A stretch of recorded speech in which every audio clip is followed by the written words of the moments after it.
Bienvenue dans cette vidéo d'introduction à Rentman. Rentman vous aide à gérer vos opérations quotidiennes, comme assurer le suivi de vos équipements, planifier vos équipes et vos transports, et créer vos devis et vos factures. Après avoir créé votre propre compte d'essai Rentman, vous pouvez le tester entièrement avec les quelques données test d'équipements et d'autres données. Et pour avoir une idée dont le système fonctionne, vous allez pouvoir maintenant repartir à zéro via la configuration et vous pouvez vider entièrement la base de données. Ce qui va vous permettre ensuite d'importer vos propres bases de données, que ce soit donc pour les équipements, pour les contacts, ici clients et fournisseurs, pour les équipes, ainsi que votre parc de véhicules. Et lorsque tout cela est fait, vous pouvez procéder à la création d'un projet dans lequel vous allez planifier vos équipements, vos équipes et vos véhicules, et ainsi éditer les devis correspondants. Donc, dans la vue générale des projets, vous allez pouvoir ajouter un projet. Donc, vous allez soit pouvoir créer un projet standard, soit un projet de transfert. Donc, les projets standards, ce sont tous les événements avec une date de début et une date de fin, où on peut aussi imaginer des contrats de location. Et les projets de transfert, c'est dans le cas où vous avez plusieurs entrepôts et que vous décidez de déplacer du stock d'un entrepôt à un autre. Donc, prenons un projet standard et nous allons partir d'un projet vide. Par la suite, vous allez aussi être capable de créer vos propres modèles de projet. Et donc, la liste qui apparaît ici est une liste qui aura été personnalisée par vos soins. Donc, projet vide, et on clique sur sélectionner. Donc là, nous venons d'ouvrir une nouvelle fenêtre pour la création de notre projet. Et donc, nous allons commencer par remplir l'onglet Général en nommant notre projet. Pour l'instant, le statut apparaît en concept et par la suite, il évoluera automatiquement avec la signature, par exemple, de votre client. Donc, vous pouvez sélectionner le type de projet, vous êtes vous-même gestionnaire de compte, et vous pouvez attribuer une couleur à votre projet. Ensuite, vous sélectionnez le client et le lieu de prestation. Donc, si ces deux contacts font déjà partie de votre module contact ici, il vous suffit de taper les 3 premières lettres pour avoir les suggestions qui s'affichent. Et automatiquement, tous les champs seront pré-remplis.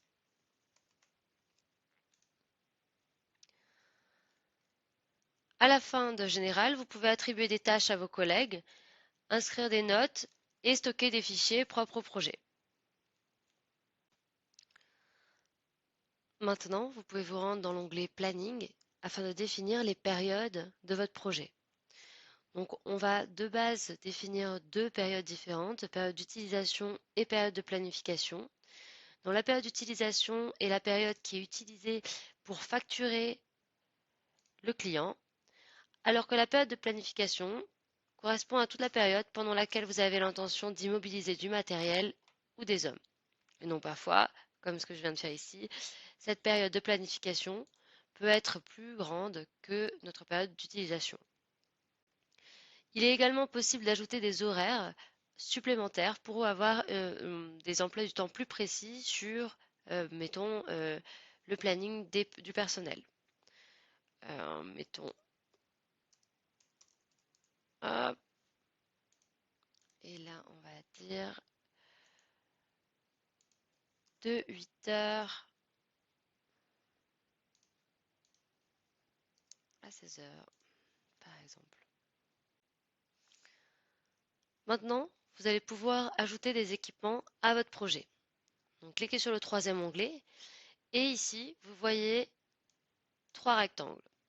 À gauche, votre stock, classé par dossier et sous-dossier selon votre arborescence. À droite, votre projet qui pour l'instant est vide. Et au bas de l'écran, le bandeau des dispos. Alors pour ajouter des équipements dans votre projet, il vous suffit de créer un groupe d'équipements ici, de le nommer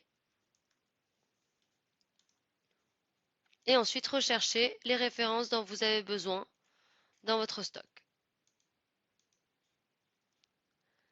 Vous cliquez sur les références et vous les ajoutez. Le calcul se fait automatiquement Et on peut voir au bas de l'écran les disponibilités de matériel. Donc, par exemple ici, on peut voir que pour cette référence, nous en avons 2 en stock. Notre projet en demanderait 1. Et donc, si notre projet se validait, ça nous fait un stock prévisionnel disponible de une référence en plus. Là, vous pouvez voir la disponibilité de matériel via ce rectangle au bas de l'écran. Et aussi, lorsque vous passez votre souris sur les références, vous avez rapidement les infos qui apparaissent et les stocks de matériel disponibles dans tous les entrepôts. Donc, vous pouvez créer plusieurs groupes d'équipements afin de structurer votre offre.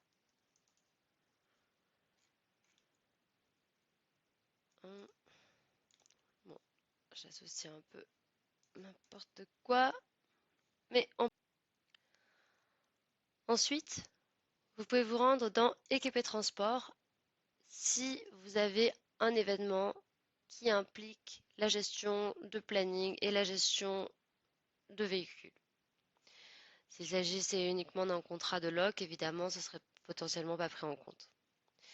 Donc, dans le cas où vous êtes sur une prestation, ici, vous avez la même disposition que dans équipement, c'est-à-dire que vous avez à gauche des fonctions par défaut de ressources humaines et de transport que vous aurez vous-même créées en les ajoutant ici, et à droite votre projet qui pour l'instant est vide de fonctions. Même démarche, vous créez un groupe de fonctions ici, vous la nommez, et ici vu que je vais sélectionner les équipes, je vais choisir ma première journée par exemple. Et donc c'est la même démarche, je clique sur un technicien lumière et un technicien son par exemple, et je clique sur ajouter. Et les calculs se font automatiquement pour mon devis.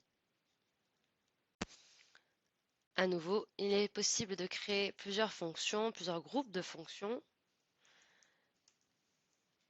Et nous allons séparer et rajouter un véhicule pour notre projet. Ensuite, si nous avons des coûts supplémentaires, nous allons pouvoir les inscrire dans ce dernier onglet. Ici, on pourrait par exemple noter des frais de repas des équipes, que je ventilerai sur mon devis. Hop.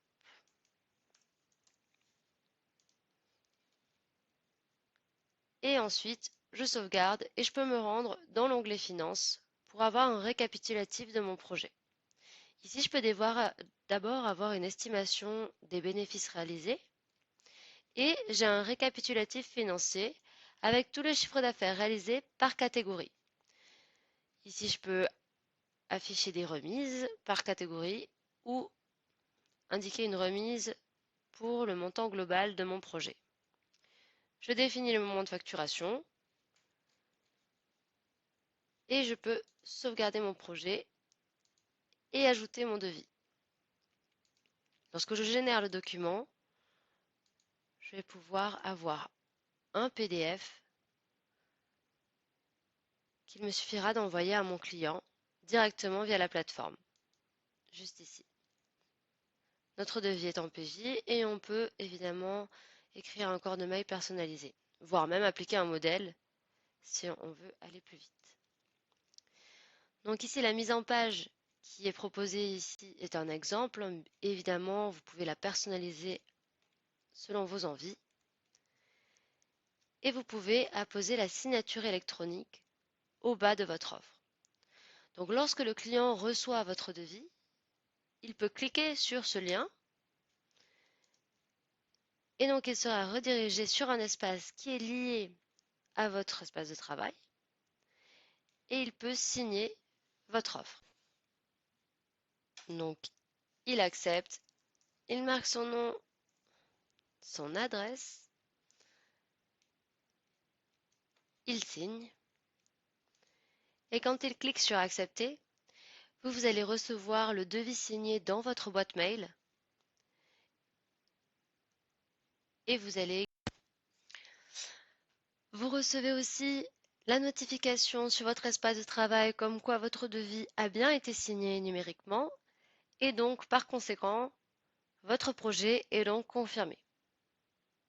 Si vous allez dans le projet en question et que vous vous rendez dans l'onglet Général, vous voyez que le statut a bien été modifié et votre fichier est bien stocké ici avec la signature de votre client et son adresse IP.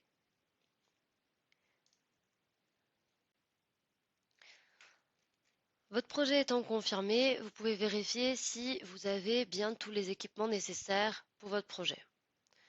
Donc, dans la liste que nous avions sélectionnée, nous pouvons voir que nous avons potentiellement une pénurie de stock sur une référence. Donc, quand on clique sur la ligne, on peut ouvrir l'historique au bas de l'écran et déployer les infos. Et donc, on voit, si je passe ma souris sur mon projet, je vois que dans mon stock, j'en ai 2 et que j'ai besoin de 3 références pour mon projet. Et donc, j'ai forcément une référence manquante. Plusieurs façons de faire. Je peux cliquer sur les 3 petits points juste ici et résoudre la pénurie. Si j'ai une alternative dans mon propre stock, il me suffit de la rechercher en tapant les 3 premières lettres ici dans la barre de recherche. Si j'ai plusieurs stocks, je peux faire une sous-location interne ou un projet de transfert. Et je peux également éditer un bon de sous-location externe pour envoyer à un de mes fournisseurs. Mettons que nous allons éditer une sous-location externe et donc là nous venons d'ouvrir un nouvel onglet. On peut voir que tous les champs de saisie sont quasiment tous pré-remplis. Il me suffit juste de sélectionner mon fournisseur dans ma base de contacts.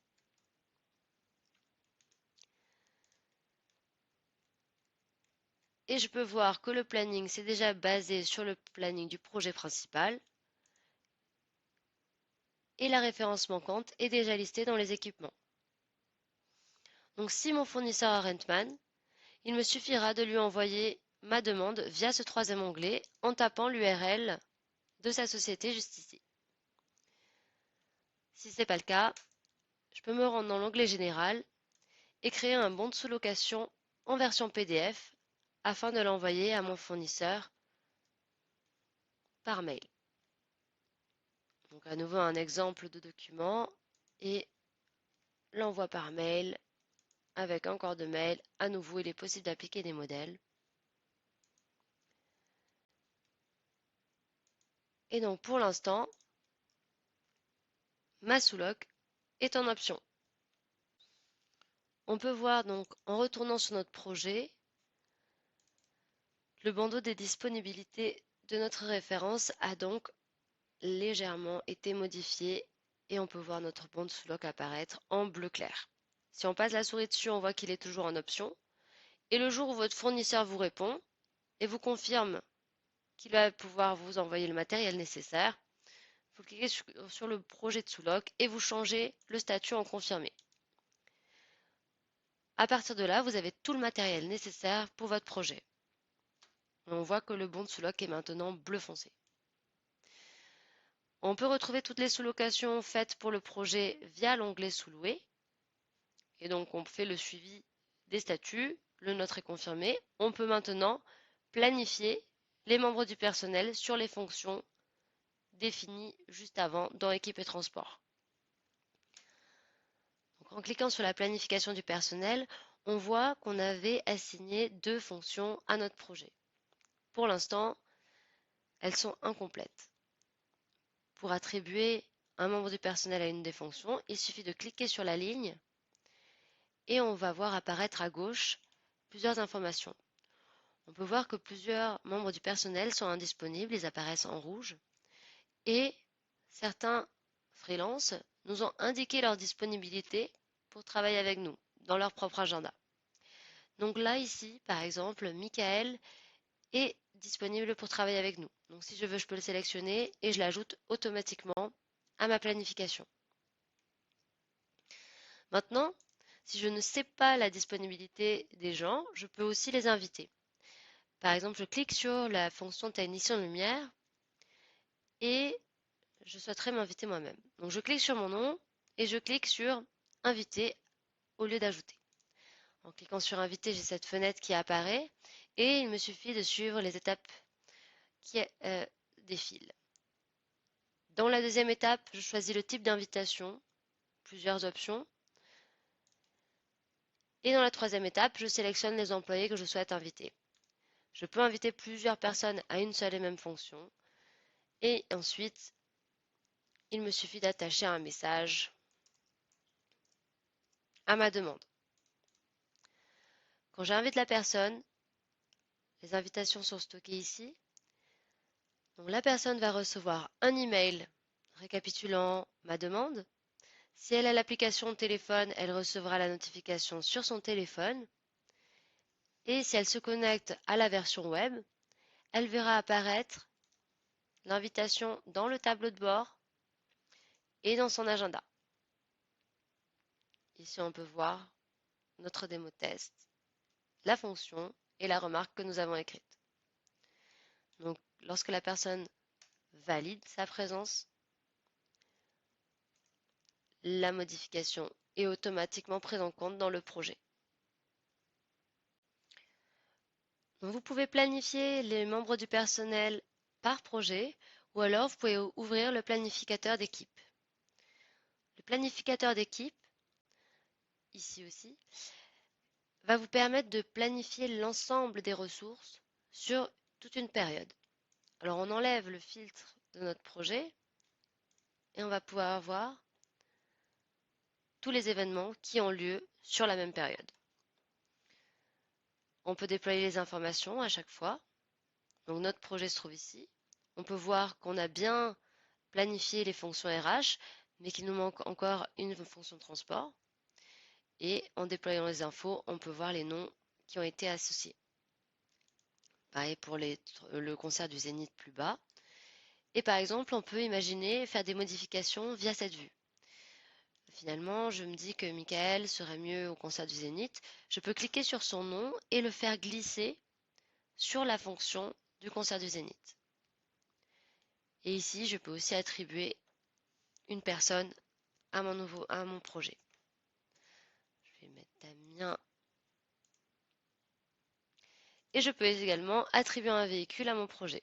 Je sélectionne la fonction véhicule et ici, je retrouve ma liste de véhicules. Et donc, vous l'aurez compris, quand tout est vert, cela signifie que vous avez planifié toutes les ressources dont vous avez besoin. Si vous voulez avoir l'intégralité du planning des membres du personnel, vous pouvez aussi cliquer sur tous les noms juste ici et avoir leur agenda qui s'affiche au bas de l'écran. Petite astuce, vous pouvez splitter les deux écrans pour avoir sur un écran le planning complet de vos équipes et sur l'autre écran le planning complet de votre activité. Votre projet est maintenant entièrement planifié. On peut vérifier en retournant dessus. Planification du personnel, les voyants sont au vert. Planification des transports également. Donc maintenant, il suffit d'attendre le jour du début de la période de planification. Et si on se rend dans le module entrepôt, on va retrouver notre bon de préparation au 29 septembre. Donc ici, plusieurs projets à préparer ce jour-là, et notamment notre projet. Un QR code a été généré automatiquement par le système, et donc cela signifie que les préparateurs de commandes n'auraient juste qu'à scanner ce QR code pour avoir le bon de préparation à faire. Ou alors ils peuvent cliquer sur enregistrer. On a la liste de matériel classée par groupe de notre projet. Mais parfois, il est plus simple de personnaliser l'affichage et sélectionner emplacement dans l'entrepôt pour faciliter le travail des préparateurs. Et ici, c'est simple. Si vous collez des QR codes sur votre matériel, les préparateurs devront juste scanner ces QR codes pour enregistrer la sortie de stock. On va aussi différencier le matériel que vous avez sous-loué avec celui que vous possédez. Donc, ils sont toujours bien entourés de jaune. Et vous pouvez également ajouter des références à votre liste de matériel que vous allez faire sortir. Donc si le préparateur souhaite ajouter des références, il suffit de scanner des QR codes en plus. Et dans ce cas-là, le système informera la personne que l'équipement n'était pas prévu à la base. Et donc si on veut le rajouter, on clique sur le plus et on choisit la quantité que l'on souhaite. Puis en plus, on peut afficher ce rajout dans le calcul du prix. En cliquant sur ajouter l'équipement, on voit qu'on vient de créer un groupe d'équipements supplémentaires et que l'on a donc inclus dans le calcul du prix. On finit notre préparation de matériel et donc maintenant toute la liste des équipements est dans le statut prêt. D'ailleurs, quand on ferme, on voit que notre projet est passé de la colonne confirmée à la colonne prête. Lorsque tout le matériel et le projet part sur site, c'est la même démarche, on scanne ce QR code et on peut tout faire passer sur site. Et à chaque fois, notre projet change de colonne. Le jour où tout revient en stock, on fait la même démarche, c'est-à-dire on scanne à nouveau ce QR code, on clique sur enregistrer et on vérifie le matériel qui revient en stock. Et imaginons qu'à ce moment-là, on se rende compte qu'il y a des défauts sur certaines références. On va pouvoir le signaler. On clique sur les trois petits points ici et on signale comme endommagé. On définit si le produit est utilisable ou pas et si l'on veut facturer les coûts de réparation au client ou pas. On peut inscrire un montant et on fait revenir notre matériel en stock. En revanche, il sera inutilisable tant qu'on ne l'aura pas réparé. Et donc on finit notre enregistrement de retour au stock. Quand on ferme, notre projet disparaît entièrement de notre module entrepôt, puisque les va-et-vient matériels sont terminés. La référence qui a été mise en réparation va se trouver dans le module maintenance, et on peut voir ici la référence que nous avons mis aujourd'hui en réparation. On va pouvoir créer un document, un PDF, pour l'envoyer à notre réparateur. Alors voici un exemple à nouveau, hein, et on l'envoie par mail. Le jour où vous savez la date de retour en stock, vous allez pouvoir l'enregistrer ici et l'en sauvegarder. Donc à partir du 5 octobre, la référence pourra être à nouveau utilisable pour des projets. Et pour finir, le gestionnaire de compte peut se rendre non facturable. Il retrouvera notre projet en question. Il peut cliquer sur la ligne et créer la facture. Ici, on édite automatiquement le PDF. Ou alors, il peut aussi décider d'ouvrir le projet pour vérifier les modifications qui auront été faites. Et dans notre cas, nous avons rajouté des équipements et nous avons aussi rajouté des coûts de maintenance. Et à ce moment-là, le gestionnaire de compte peut aussi décider que finalement, par exemple, les réparations ont coûté plus cher. Il peut sauvegarder et il est aussi possible d'éditer la facture via l'onglet Finances, juste ici. Générer le document.